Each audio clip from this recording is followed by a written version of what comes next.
Hello, hello, ATP Geopolitics video with myself, Jonathan MS Pierce. This is a Ukraine War Update Extra video, giving you extra tidbits and nuggets to get your teeth into to give you a greater understanding of the war in Ukraine. And I'm going to be concentrating on only one topic today, and that is religion. I'm not going to be talking about whether religion is true or false or any particular religion or whatever. I'm a philosopher of religion, and I am, put my cards on the table. I'm a secular atheist, but, whatever. That's not my point of doing this. This is how Russia are using religion. No matter what your beliefs about any of those religions might be, Russia is using a sort of religion and using religious rhetoric and persecuting other religions in order to achieve its goals. So let's have a little look into this. And it's obviously very interesting given the history of Russia in terms of atheism being the Soviet kind of national worldview for many decades until the 90s came along and it all kind of changed.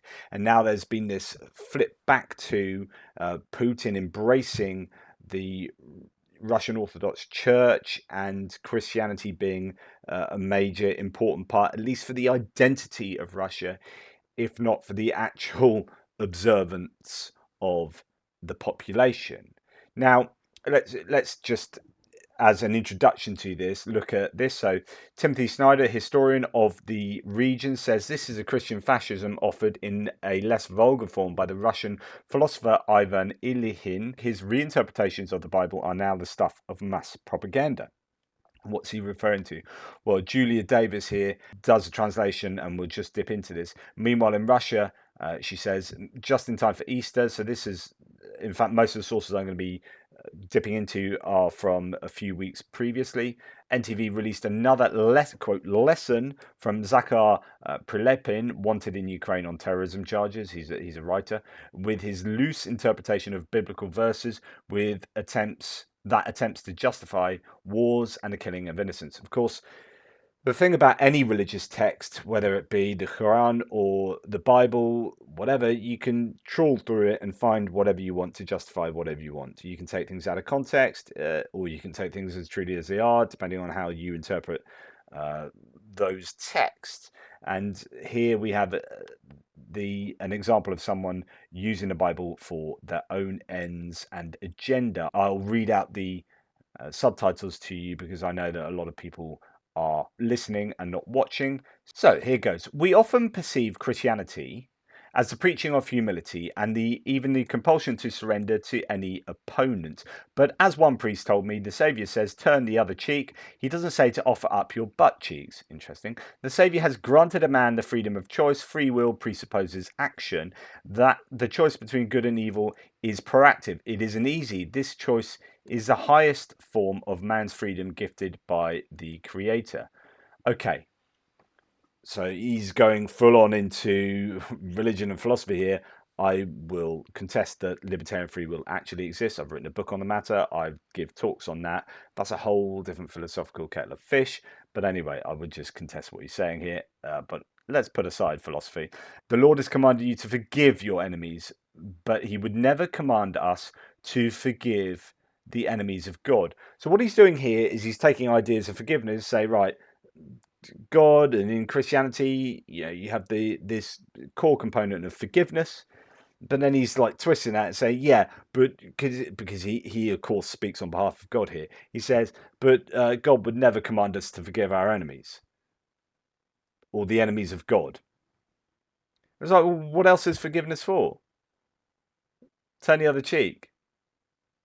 Love thy neighbor. Which is, in a sense, so when you take it in the context of the Bible, the neighbor were neighboring enemies to Israel. So not literally your neighbor. This is more a grander scheme. The idea is, well, if you can't forgive your enemies, who can you forgive? But he's saying, but it's useful for him to say, well, God wouldn't want you to forgive the enemies of God, and these are the enemies of God, so we can go to war with them. And isn't that all convenient that I've interpreted it in that particular way? So The gospel, one page after the next, contains the most merciless threats against whom? The Pharisees, the local prophets, those who talk about faith a lot, but themselves do not follow in that path. We look at the 6th commandment of Moses out of 10.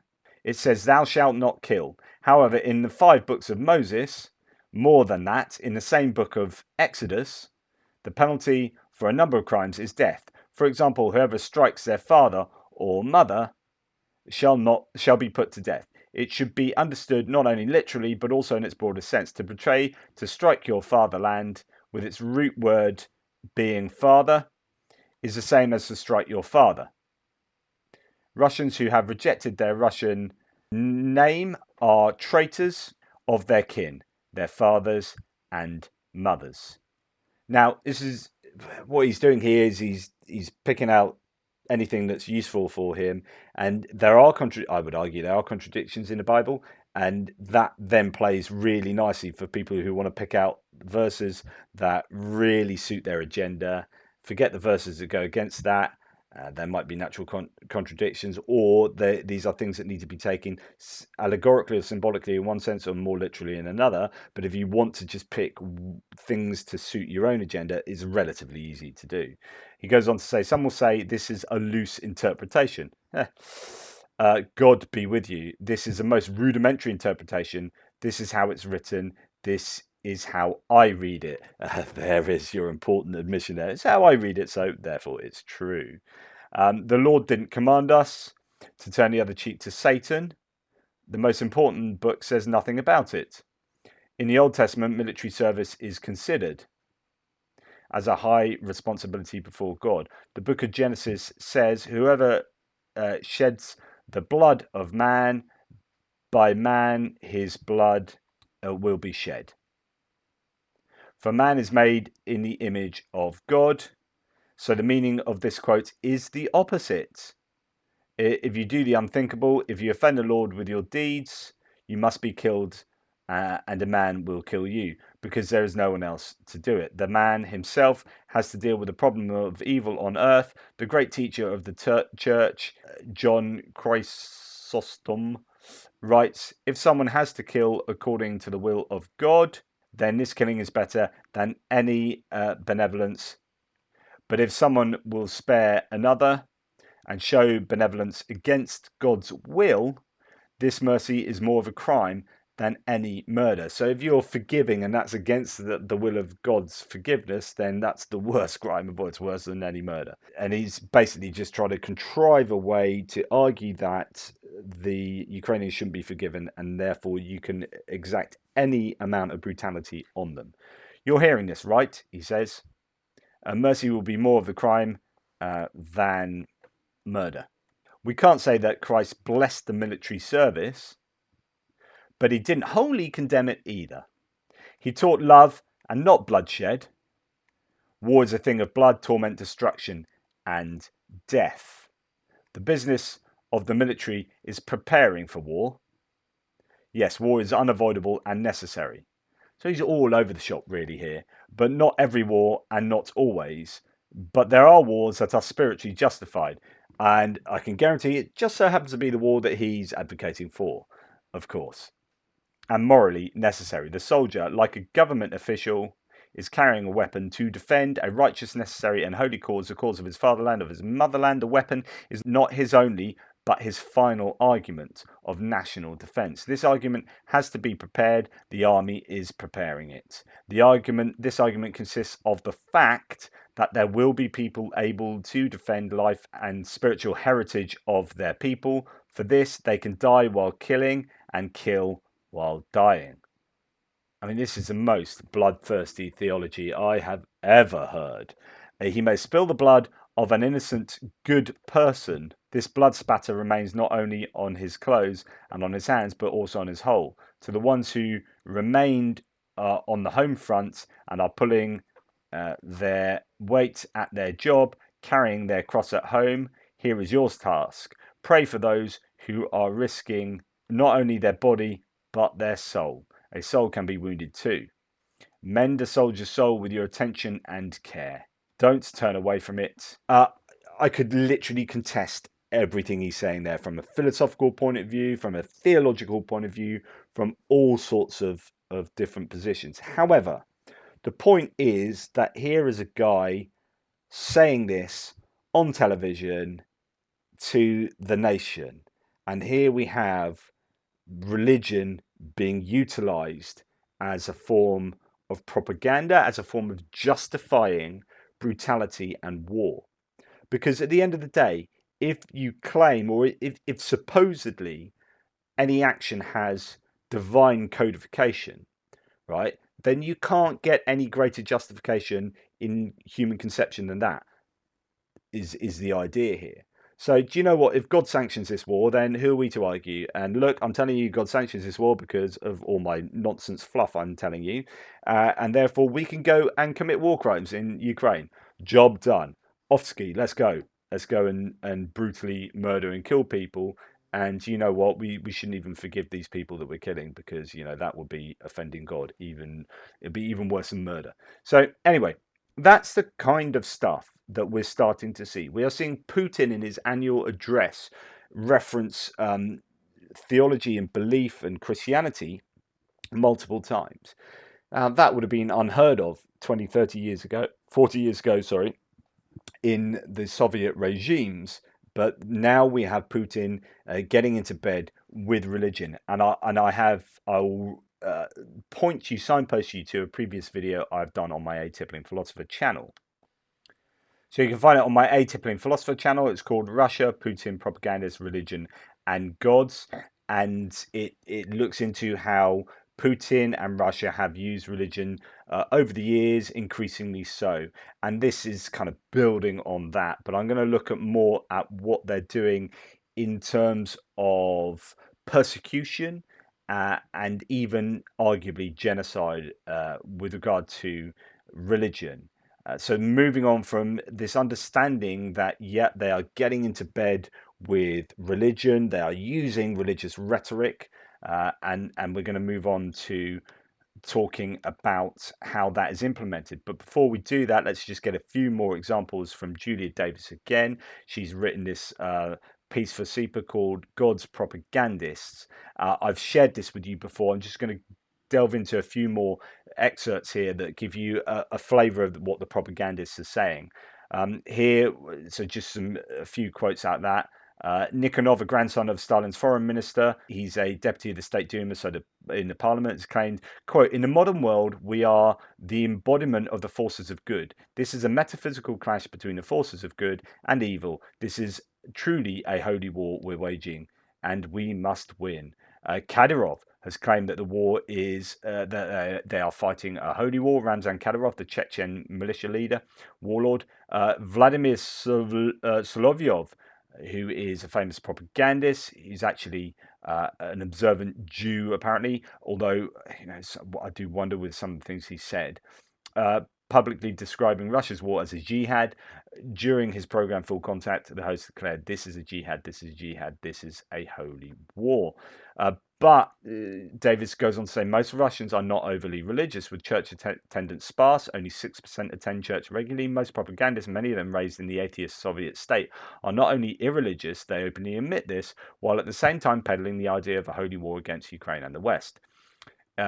In appearing with Solovyov in March, Pavel Askatov, Russia's former children's rights minister, a commissioner, asserted, and this is someone who's clearly not irreligious, saying there should be no godless people in the places where governmental decisions are made. No agnostics, the undecided, the doubting ones. Friends, the enemy understands where to hit us. It was no accident that Congressman Jamie Raskin said that first orthodoxy should be destroyed, since this is the foundation of Russia.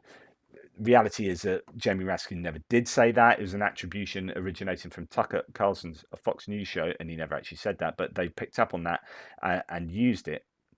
When Askatov proposed a ban on abortions, though, Solovyov, and this is an interesting response from Solovyov, said that this was going too far. If we use the methods of evil and say that we want to implement harsh measures, then how are we different from them?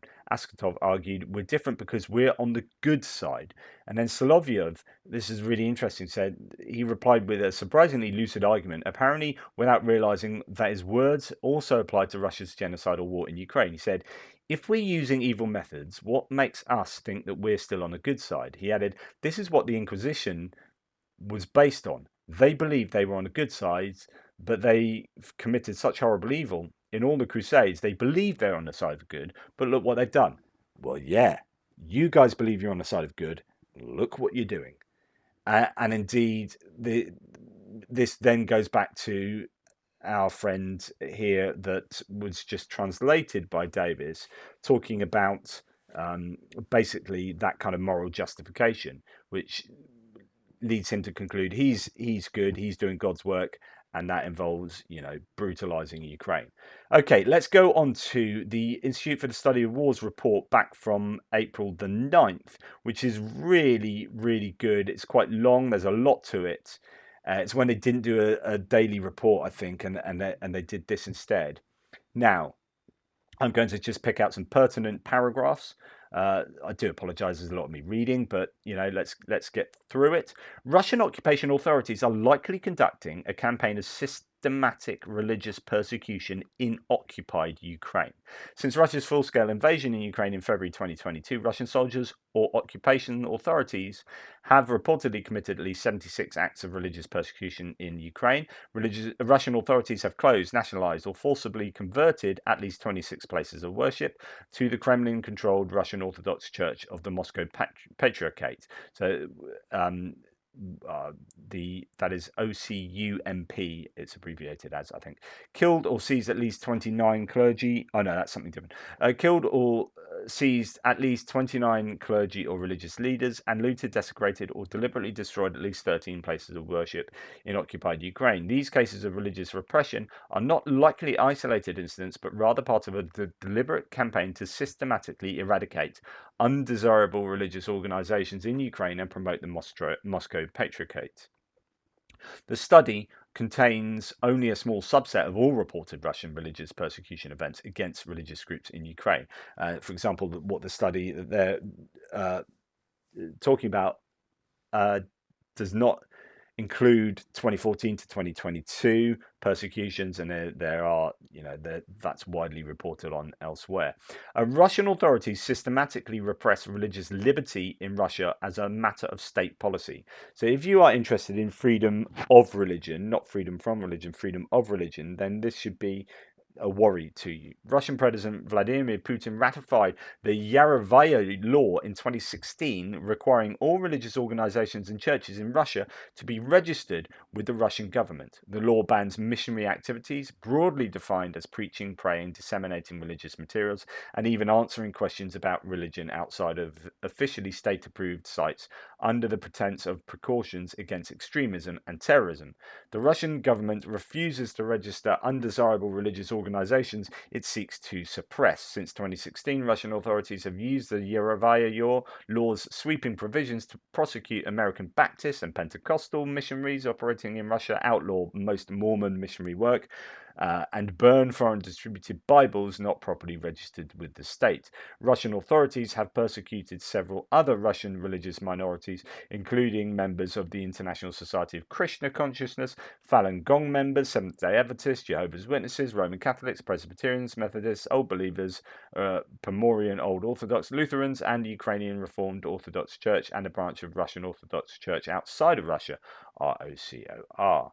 In other words, what they're doing is, and if you're really anti-religious, you might say, yeah, well, get rid of religion and all that. But they're doing that so that they can present their one true religion. It's a really strict form of orthodoxy that they are advocating for here in doing these very suppressive things.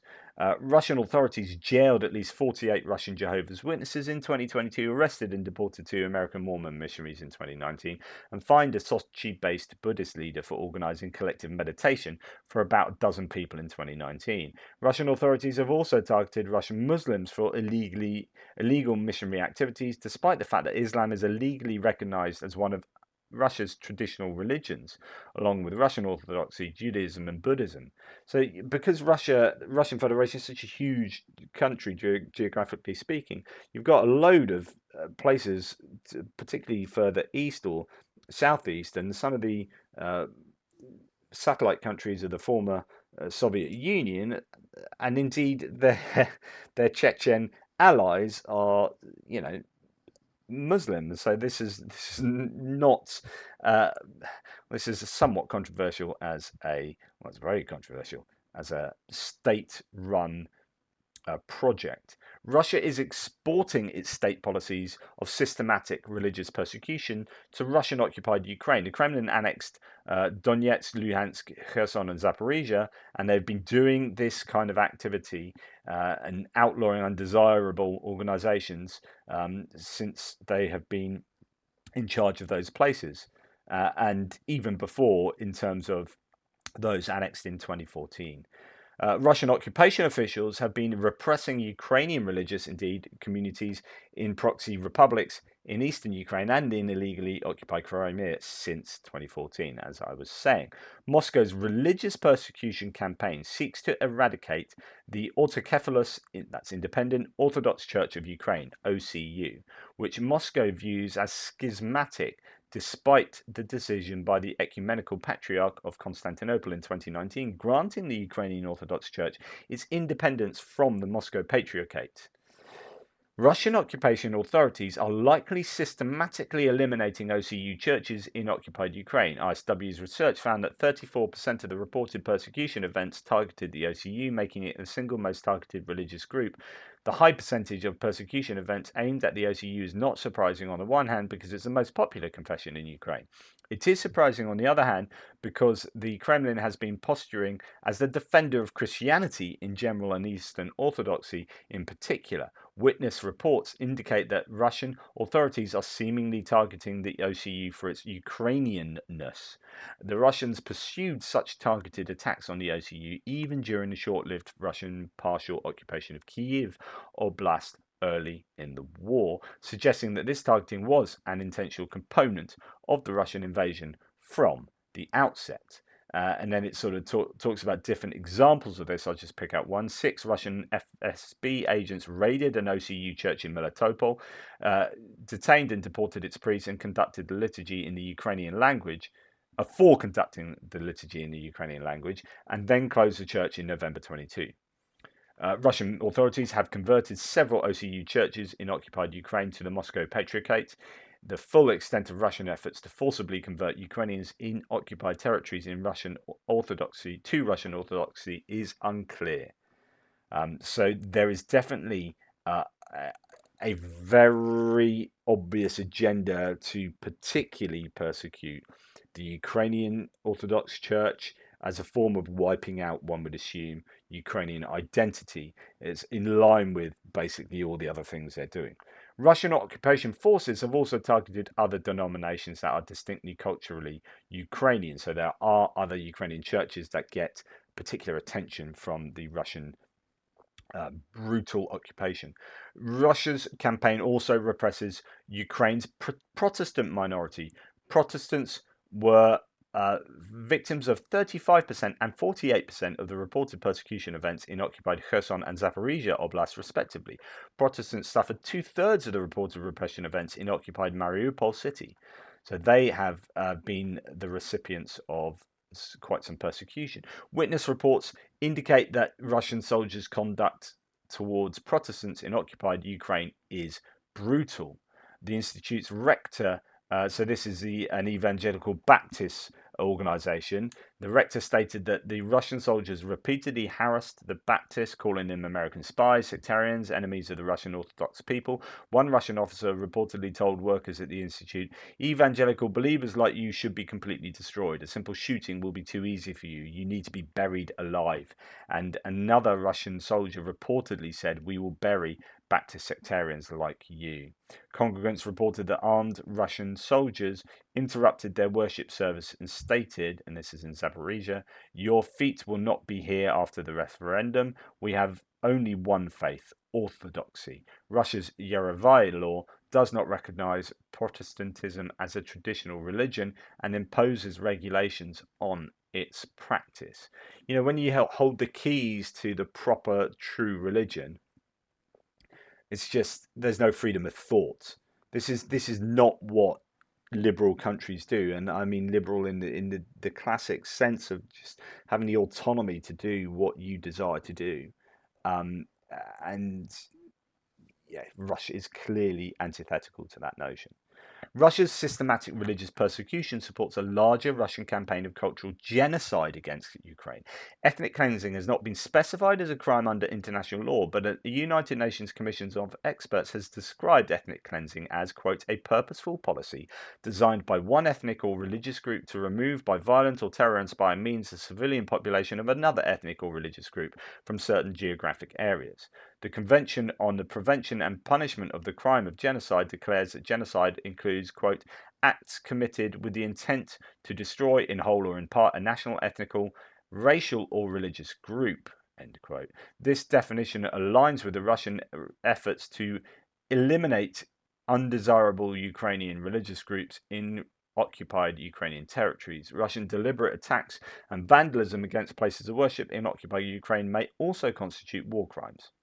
The Kremlin continues an information operation aimed at falsely portraying Russia as a religiously tolerant state while deliberately repressing religious freedoms in Ukraine. And you get rhetoric like this, I mean, even from Putin himself, saying that, hey, you know, we have traditional Christian values, but we're all kind of tolerant of everyone, and then at the same time being completely intolerant. The Kremlin continues to use long-standing false narratives that the Ukrainian government is oppressing religious liberties as a moral justification for its refusal to negotiate with Ukraine, likely in the hopes of turning international public opinion against Ukraine. So the Kremlin is especially keen on accusing the Ukrainian government of persecuting the Ukrainian Orthodox Church Moscow Patriarchate, UOCMP. So this is what Russia often do, which is project what they are themselves doing onto others. Oh, you guys persecute religion at the same whilst persecuting religion, and I mean, this is really, really commonplace. In fact, Timothy Snyder talks about this in his book on tyranny and on Ukraine. You have to get the audiobook on tyranny and on Ukraine. The on Ukraine part is absolutely phenomenal. It is so, so good.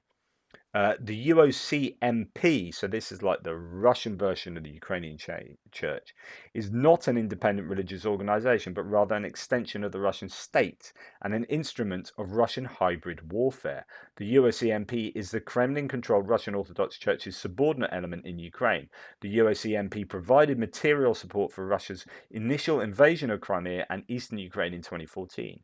Russian soldiers use UOCMP churches as military storage depots, garrisons, field hospitals, and even fighting positions during Russia's full-scale invasion of Ukraine in 2022. And one UOCMP priest in Lysychansk collected information on his OCU clergy rivals and gave instructions to Russian soldiers to murder a Ukrainian priest. Russian forces have reportedly gone out of their way to punish individual UOCMP priests in Ukraine who were not fully cooperative with Russian forces. So those, as part of the Russian extension of the Ukrainian church here, working on behalf of Russia, if they refuse to do so, then they get punished themselves.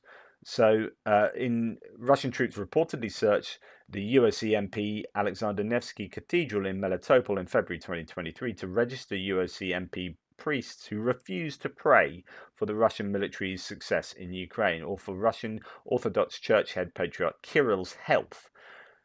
He was former KGB agent himself. Russian soldiers reportedly abducted a UOC MP priest who actively distributed humanitarian aid, oh God forbid, to Ukrainian civilians in Kherson city in April 2022. Russia will continue to weaponize the UOC MP and religion to incite social tensions in Ukraine and influence battlefield realities.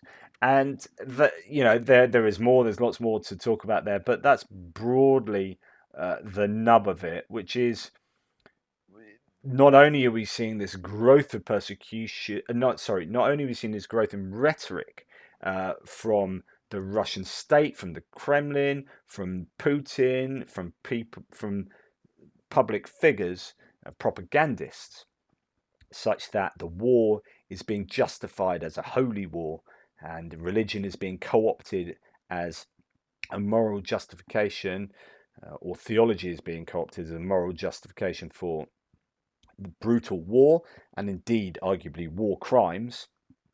We also have the religious war crimes, ethnic cleansing through religious persecution. There is no freedom of thought, there is no freedom of religion in Russia, and by extension in the occupied territories of Ukraine. And so this is just another element of, and it was mentioned there, hybrid warfare. If you want to understand hybrid warfare a little bit more, go and watch Perun's video, which is absolutely phenomenal. I'm going to dip into that in the coming weeks, just to expand on a little bit on some of the psychological things he is talking about there. But yeah, this is hybrid warfare, and this is done through and with religion, and it's just another example of the brutality, the persecution, the war criminality of this Kremlin regime, of Putin, and of the war. And yet another reason it should be stopped forthwith. Anyway, hopefully that was of use, of interest to you. I've wanted to just share that report with you and a few other bits and pieces. So there it is. That's one on religion and propaganda and the Russian state. Thanks so much for your support. Really appreciate it. And thank you for watching. Please like, subscribe, and share. And I will catch up with you in my next video.